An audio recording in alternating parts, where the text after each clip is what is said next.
Find your way. Don't worry about it.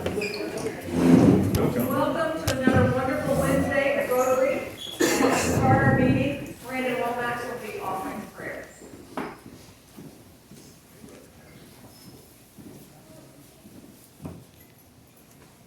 Let's bow our heads. Father, we thank you that you made us and made us for a purpose.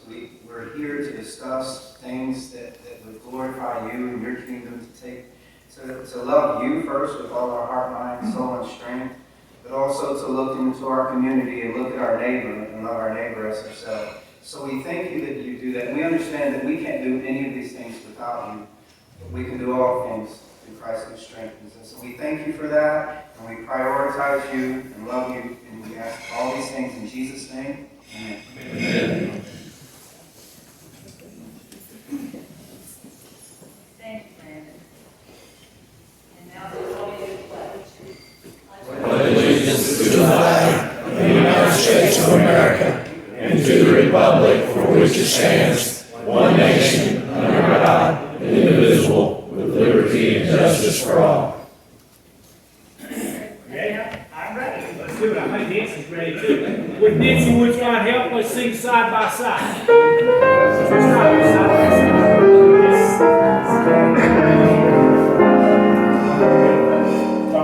We ain't got a barrel of money, maybe we're ragged and funny, but we'll travel along, singing a song, side by side.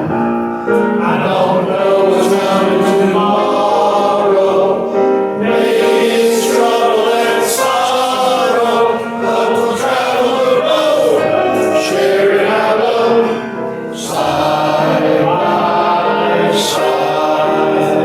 Jolly good.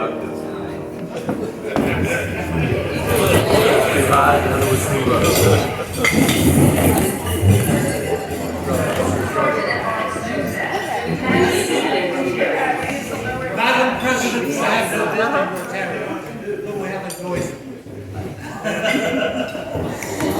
Do we have visitors of Rotarians? Gary's got a visitor. I got Coach Matt Ridge, Davis, athletic director, basketball coach, Kyle there, my guest today.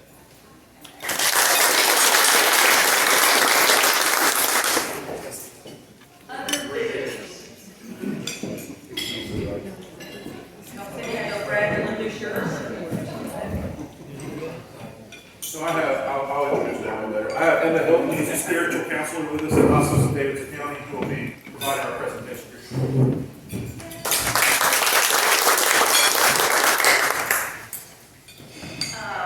First, I want to thank David and Corey for stepping in last week while I was out. I hope you all got to see the beautiful little girl on the little slideshow beforehand. We're very excited to welcome Emerson Emmy Agerman to this world. And her big brother thinks she is cute, but takes up too much attention.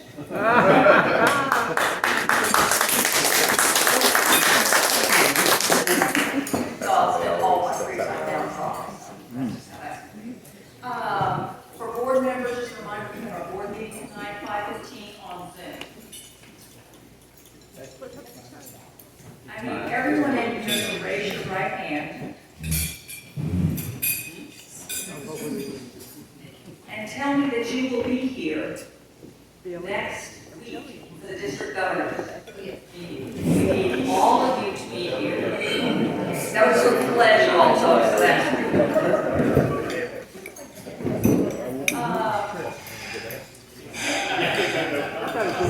Sam, you had an announcement? Mary Jane, and I'm saying this, I know, Mary Jane was receiving an award for the fundraiser of the year through No Block Foundation and all that. I don't know if we ever acknowledge that or not, but congratulations for that. For my announcement, Karen Slate called me and asked me to do it first day. She's on the road to somewhere. And thank our club again for sponsoring Hope and Style. we're back up and running after COVID and all that. We tried it out under trees and didn't go over so well, so we're back at the country club. We're actually trying to get it closer to home, but schedules didn't work out, so we're back at the Greenport Country Club again.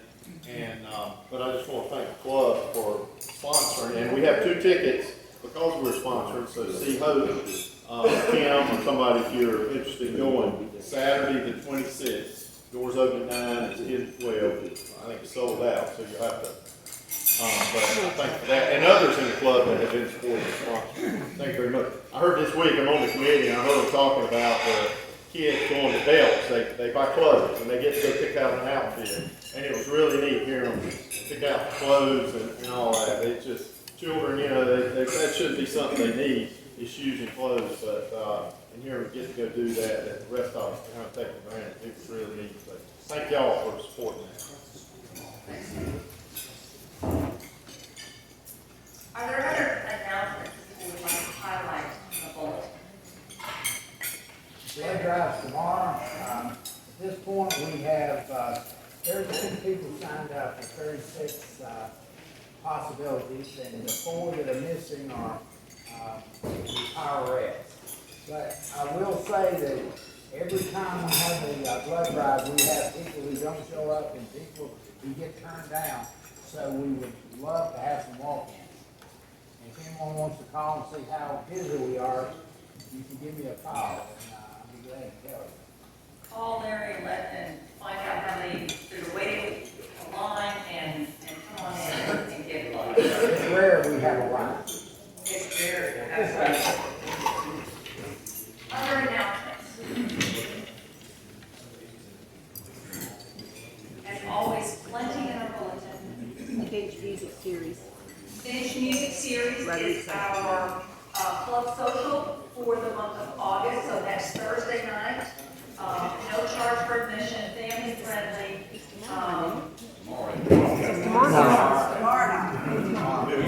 just got out of bed. I sleep deprived, like the parents. It is tomorrow night at Fish House.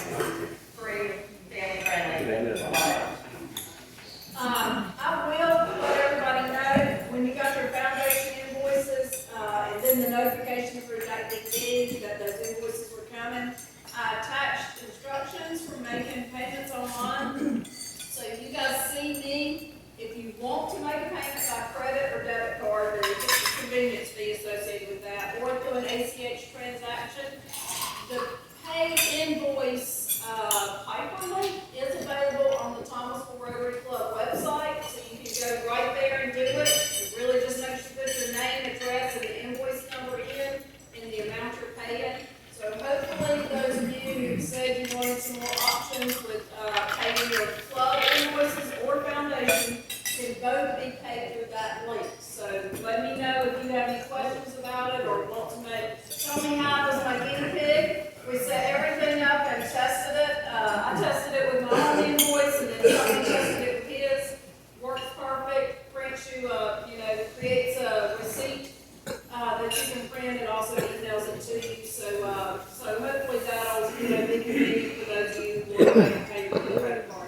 And if you had to buy and send a check, there's no fee. Is that correct? Correct. And Larry, you didn't get your invoice because you already paid it, but I've got your copy of it today. You asked me about that. All right, thank you. I am really excited that we are able to offer that. Because I think that's something that people will want, so that's great. Any other announcements?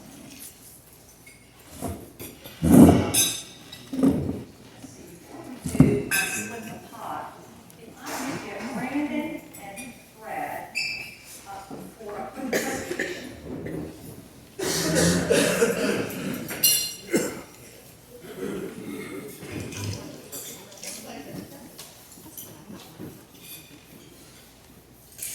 Once again, we have some new Paul Harris Fellows in our club.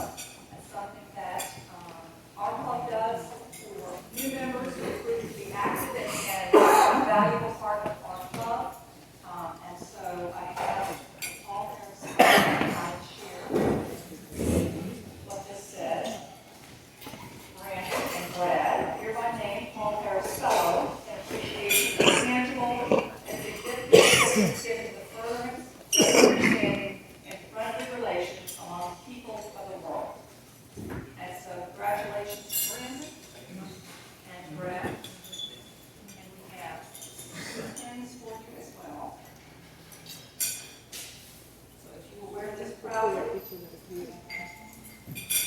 welcome two more Paul Harris Fellows.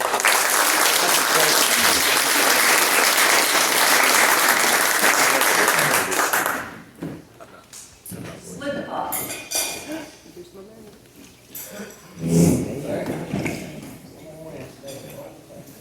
Okay, we have 31 cards left and $1,578 in the pot.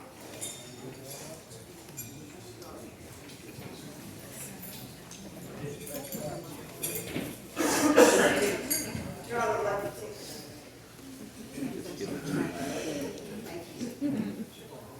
Last three digits, 766. 766.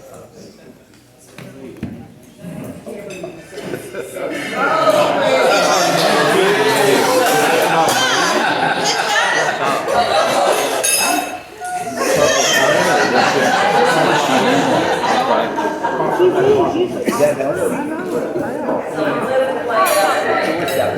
I've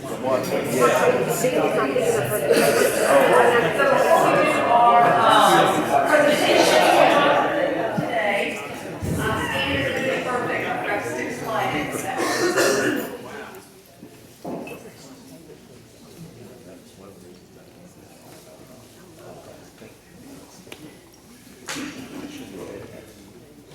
lines.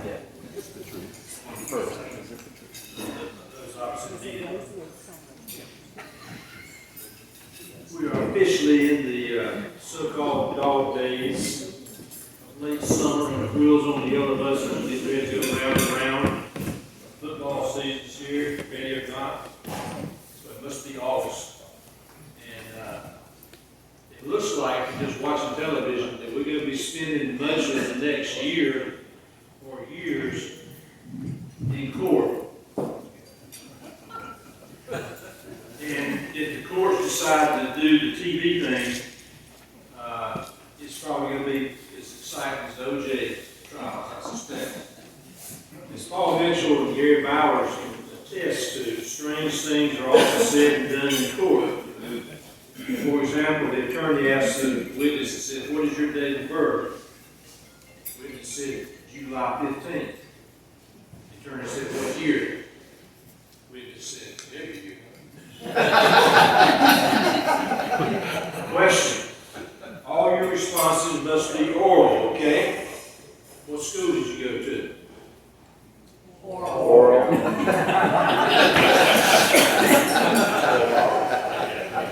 Question. What was the first thing your husband said to you when he woke up this morning, or that morning? He said, "Where am I, Kathy?" And why did that upset you? My name is Susan. Question. Do you recall the time that you examined the body? Answer. The autopsy began about 8:30 p.m. Question. And Mr. Denton was dead at the time? Answer. If not, he was by the time I finished. Question. Have you lived all your life in this town? Answer. Not yet. Question. Can you describe what the person who attacked you looked like? Answer. No, he was wearing a mask. Question. What was he wearing under the mask? Answer. His face. Well, we can go on, but to tell the whole truth, and nothing but the truth, we must confess that this is just an alibi for wishing 7 Rotarians happy birthday. Karen Slade is having a birthday. She's on the road. Kim Cecil, Christine Keller, David Williams, Alan Nuttall, Doug Russell, and Gary Bowers have all received summons to appear before us today. And if they will all rise, they will be sentenced to 30 seconds of an all-key happy birthday song. I resent that remark. Happy birthday to you. Happy birthday to you. Happy birthday, Rotarians. Happy birthday to you.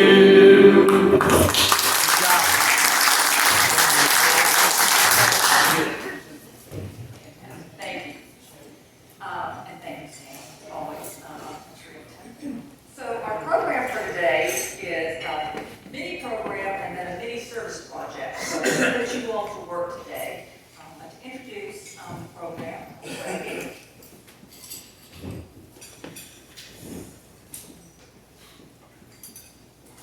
Good afternoon, everybody. So Mary Jane emailed me probably 2 months ago, but she got my response about a month later after I got in trouble for thinking it was just an automated email and not realizing it was sent directly to me. So I have to get better at that. But anyways, what we talked about was planning a service project we could do with the club. And we had a few ideas at first, and then Mary Jane and Kim were nice enough to say, hey, let's do it for hospice. Again, I should have introduced myself. My name is Brad Gaither. I'm Director of Community Relations at Hospice of Davidson County. I've been there 2 years, and I've seen some of the most important and meaningful work I had in my albeit short career. So we are going to end our program with a brief service project that you are going to help us with. But to set that up, I'm going to introduce in a moment one of our spiritual counselors from Hospice. She's going to talk a little bit about our support services. That way, before we do the project and putting things together for families, you have a little bit of a better idea of the services we provide and some of the stories that we have of working with our families navigating that end of life journey. So, if you will, I'm going to turn it over to Emma Hilton, who's a spiritual counselor with us in the Hospice of Davidson County. Give me just a second to get the presentation up.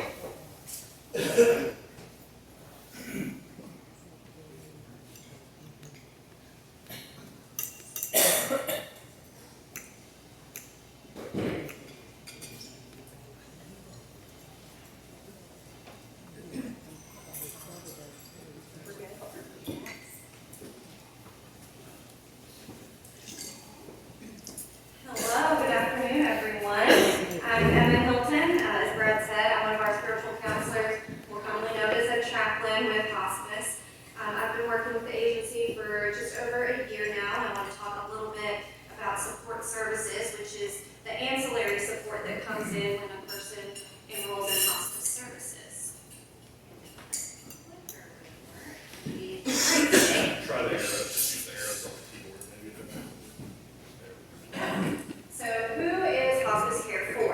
It is for patients who have a diagnosis of 6 months or less. So that's typically what we would consider a terminal illness. If someone were to outlive that 6 months, they go through a recertification process, and oftentimes patients can't stay with us for much longer than those 6 months due to the treatment that they're receiving under hospice care.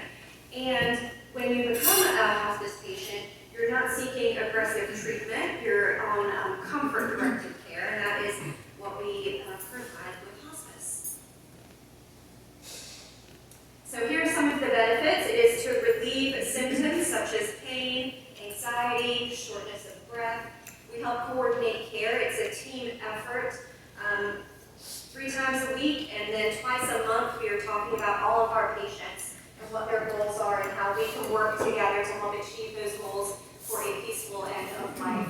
And so we provide practical support, emotional, spiritual support, and then we have bereavement services that are available both while your loved one is receiving hospice care or for you yourself as the patient, and then also after your loved one has passed away. That's when our bereavement services really take focus. So I want to talk about support services. Like I said, that's our ancillary group.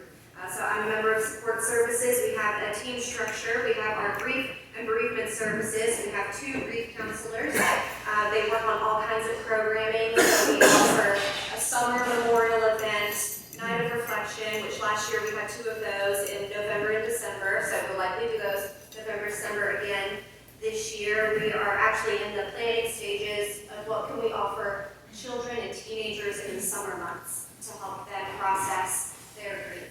So we're working on some of those things. There are 2 spiritual counselors. We provide services to all of our patients and families that desire them, as well as our staff, and I'll talk a little bit more about that as we're going on. And then we have 5 clinical social workers, 4 at a master's level, 1 at a bachelor's level, and 1 of our social workers is actually an end-of-life doula, which is something that we are working on incorporating into our services. I don't know too much about that program to tell you about it, but what I do know is it's looking at what your goals would be, what you would want your death to look like. What would that be like? Who would be there with you? Music, all those sorts of things, spiritual support, and so that's what we focus on with that. So, like I said, some of the things we offer: grief and bereavement services. We offer free counseling to community and hospice families and patients. Typically, those services last for about 12 months, 13 months. We have group offerings, individual, online, phone. Like most people here, we all have to adapt during the pandemic, and so we have continued some of that as we are coming out of that and shifting some of our goals and our focuses. And we do offer things for children. Our grief counselor, Emily, she actually goes out into the schools and rotates through the schools and offers groups there too. Spiritual counselors, so chaplains, we offer all kinds of support. Sometimes that's coordinating with your pastor or your clergy person or your faith community. Sometimes we are that person for you. Like I said, as we're coming out of the pandemic, a lot of our older patients haven't gone to church even before COVID. And so their spiritual support has been lacking. And so how do we help to bridge that and provide that for them in the home facility and in our hospice house? We do funerals for people, both in the community and patient families. That's a free service. People often think that's something that you have to pay for, that is extra. It's not. It's something that we are honored to do to help support people. We offer staff support. So once a month, there has been a group that meets in our hospice house, providing support to them. They deal with our highest acuity, so our most ill patients. Sometimes that's high crisis interventions, so providing support to them so that they have, the self-care reserve to be able to care for others. And then our social workers are helping to provide all kinds of services to families. They're working on getting ramps built for our patients so that their homes are accessible. They are working on paperwork for transfers. They are making sure that everyone has all those things that they need. If someone's at home and needs to go to a facility, how do we make that happen? And so that is what our social workers help do. That's only a small part of what they do. We are one large team. And one person that wasn't mentioned on there, she is new to our team. We have a volunteer manager, and so we're currently reworking that program and what it looks like to serve as a hospice volunteer. And so I'm sure we can share information with you in the future as that begins to roll out. And so that's another thing. Volunteers provide companionship, the service project we're all going to be doing, things like that, donations, helping to restock our pantry at the hospice house so that we can provide food and snacks for families while they're there. Lots of opportunities to serve, and we're happy to talk more about that as time goes on. And so some of the events that we do, advanced directive training. 3 of our social workers are notaries, so they can help get this important paperwork notarized. They go into facilities and homes and will also provide training on what it looks like to fill out an advanced directive and what that means for people. During Hospice and Palliative Care Month, which is in November, we have Hospice Sabbath. We send out information to local faith communities. This year, we're actually planning on having our first in-person Hospice Sabbath worship service in quite some time, and so more information will be coming out about that in October. We have our night of reflection, which I already mentioned, are opportunities to gather together with other people who are going through what you've gone through, that share in that experience. It's a very unique experience, and so we want people to be able to have that sense of community and support, not only when their loved one is receiving hospice services, but after, because that is so important. This isn't just for a 6-month or less period. This is for life, and things change, and we want to be there to support people through all of that. You'll also notice this picture here of 3 of our staff members. They are holding a painting. We have been doing some creative self-care, and so we've been hosting a work-friendly paint and sip class. So we have punch and desserts and treats, and then our bereavement counselor, Emily, offers the class. She has received a certificate in creative art therapy, and so this is one of the ways that we can utilize her many skills and talents. And then just want to share just a few statistics for you all. So in 2022, almost 900 patients received hospice care. Social workers provided almost 3,000 visits to families. Bereavement services were 350, and chaplains provided about 1,000 spiritual and emotional care visits. We also served 127 veteran patients. Our veteran volunteers are also very important to our organization and how they serve and work alongside with us. And Once again, we just celebrated this. We were recognized as a Hospice Honors Award recipient, which is determined by the data that comes in from patient care and the care that we provide. Are there any questions before we talk about the service project? Can you explain what the Hospice Honors Award is? Oh, I'll let you answer that Should have invited somebody else, right? But, so Hospice Honors is taken directly from what's called the CAPS survey, which is through one of our accrediting bodies, which after a patient passes, that family will get a survey with many questions from support services to bedside care to everything.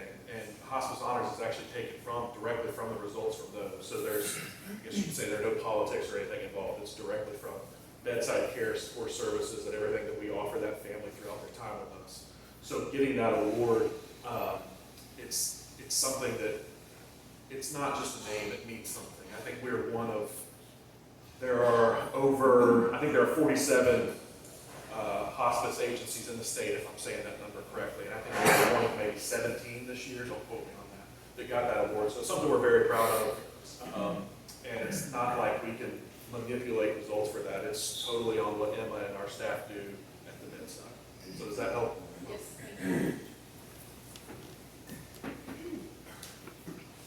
Any other questions? Christy? Oh, yes, sorry. I was just curious, do most of the referrals come from a doctor or from a family? And the reason I'm asking that, when somebody needs your care, unfortunately, my mom battled cancer twice in her life. Once when I was a junior in high school, she had breast cancer, and then in 2007, she was diagnosed with ovarian, and it was between stage 3 and 4.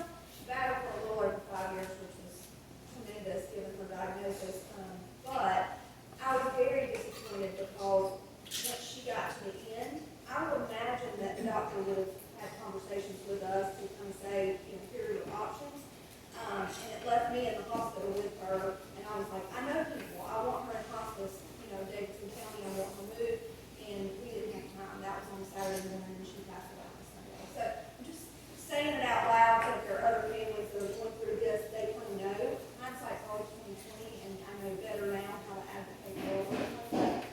Can we make that phone call? Yes, you can make a self-referral. So first of all, I'm sorry for your loss, and that the referral was not made in time, right? So that's one thing that we work on. We do have a hospital liaison, so hospice nurses that are specifically in our area hospitals to advocate for patients that maybe are following along with the family, or and they can say, you know, you're following this patient, so when you're ready as a medical provider to have that conversation, let us know so that we can be there to offer support.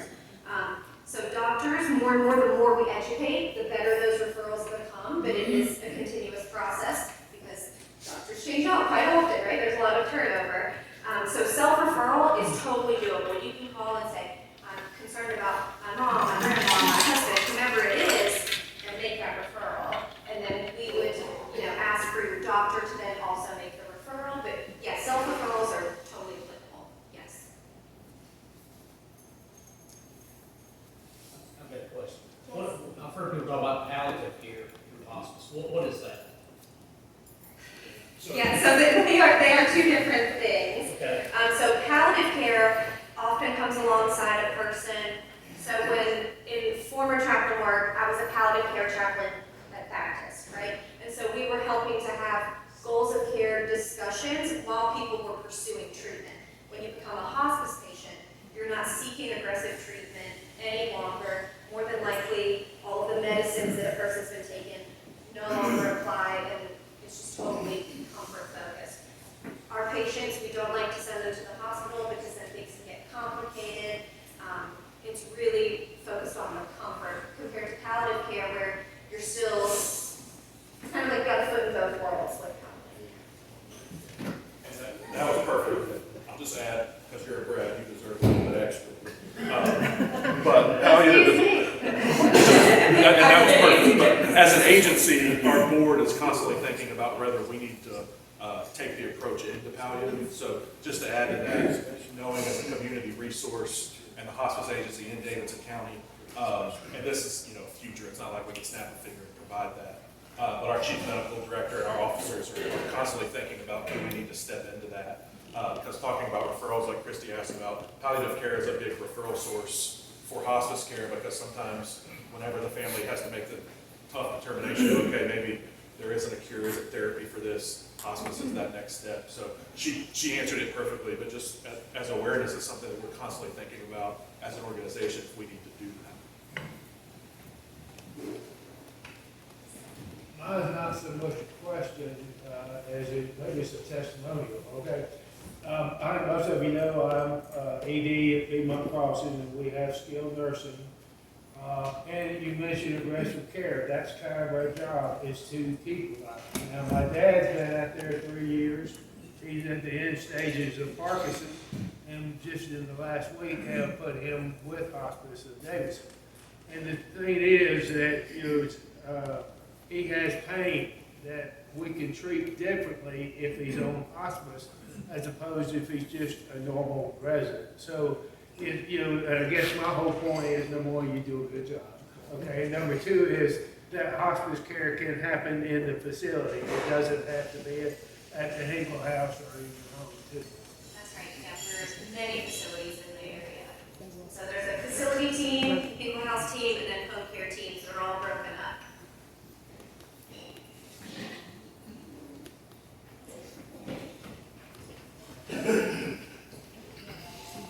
Thank you very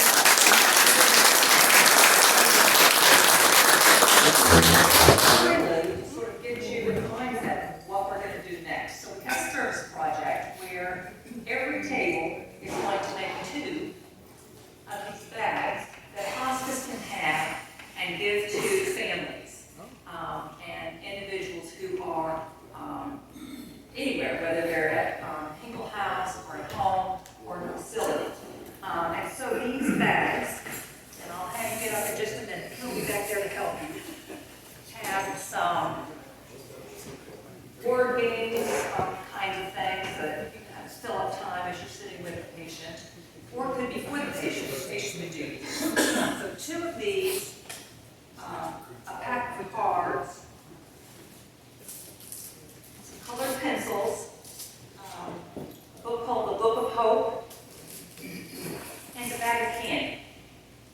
So, if you would, and we also would like to put some handwritten notes in each bag. So, what I'm going to ask you to do is have someone from your table go back and get enough supplies to do 2 bags. We also have some tissue paper you can put in so it looks lovely.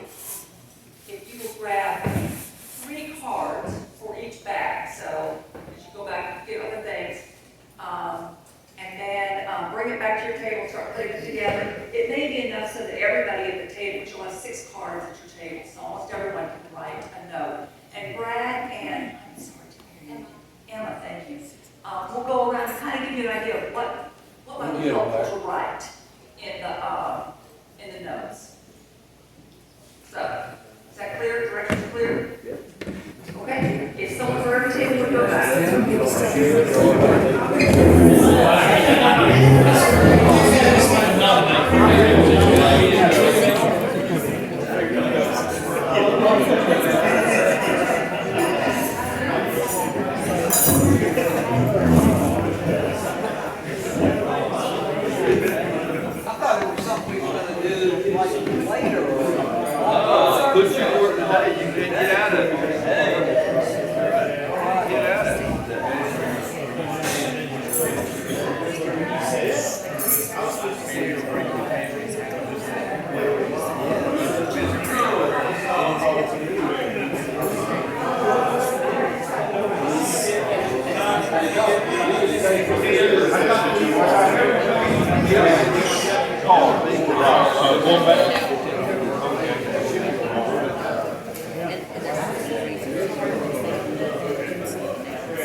thing we need to do now is fill out a card and put a picture. Card for you. I was not clear who these cards go to. They go to family or the person who is sick.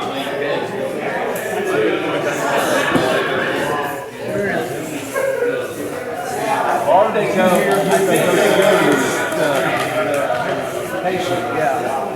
I would think they would, so like, hang in there.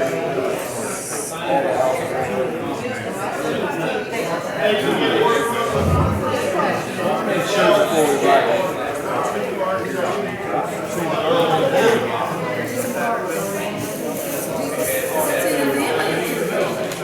We do.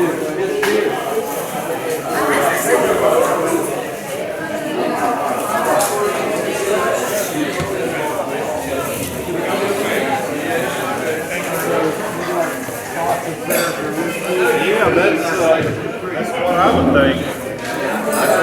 do.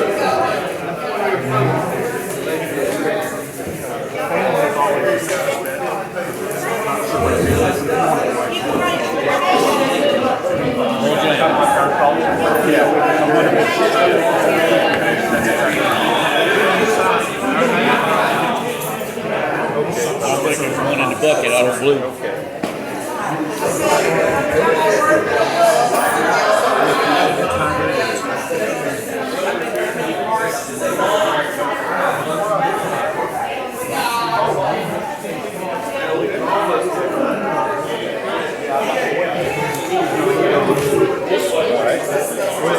Say your name and we'll talk.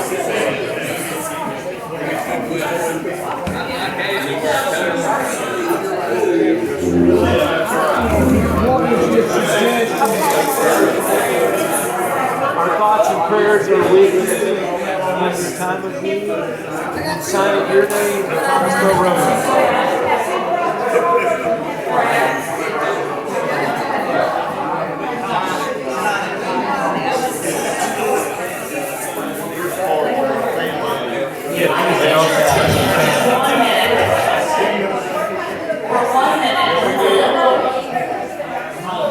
If I could get your attention for 1 minute, we're going to do a quick explanation on what each items are. So the cards, just for some direction, we've had some questions on that, drawing questions. They're, mostly, you can write some directly to the patient too, but they're more for families. So our thoughts and prayers are with you. Just cards that let them know that we're thinking about them during their end of life journey and what they're going through. So if you've been through it yourself, it might be a personal connection, letting them know that, but just something to let them know that as a club, we're thinking of them and what they're going through. So if you'll do that, I'll and this is talking about support services, that our social workers will deliver these directly to families, and they will be very much appreciated. So even though the card might seem like a small thing, it's very big to these patients and families. So thank you. All of our do what? Sign Tony with Thomas for Rotary Club.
It's a good quick service project.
Yes, ma'am.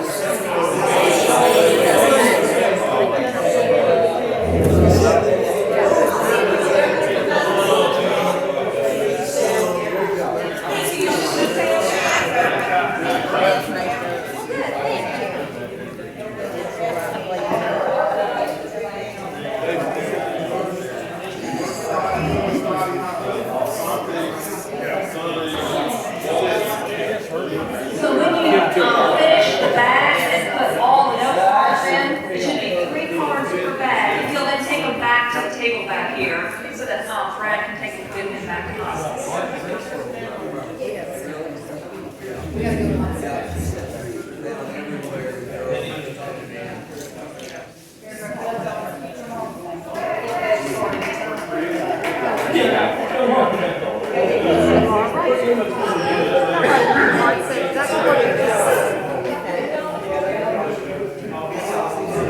I gotta put one in that bag that I made up. I didn't take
Dave, did you want to share? Yeah, I mentioned last week about Roger Bryant. Roger's better.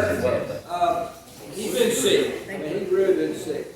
They treated him with IV antibiotics for what they thought was sepsis. And his gallbladder was a mess. It was taken out Saturday. He's home. He's better. He's going to be fine.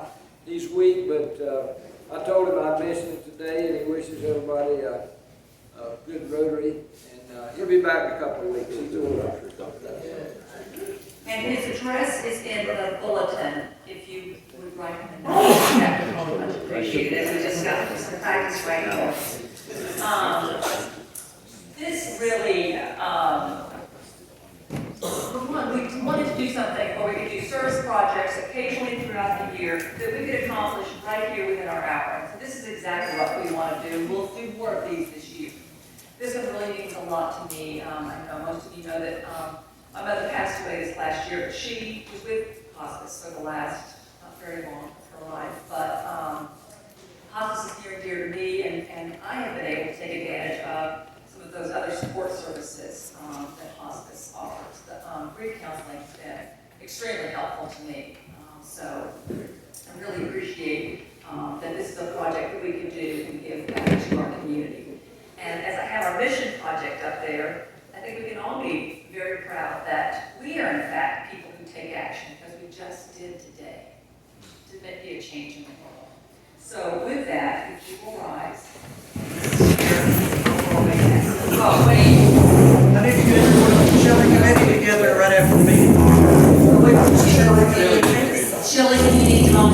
committees. I have to be here.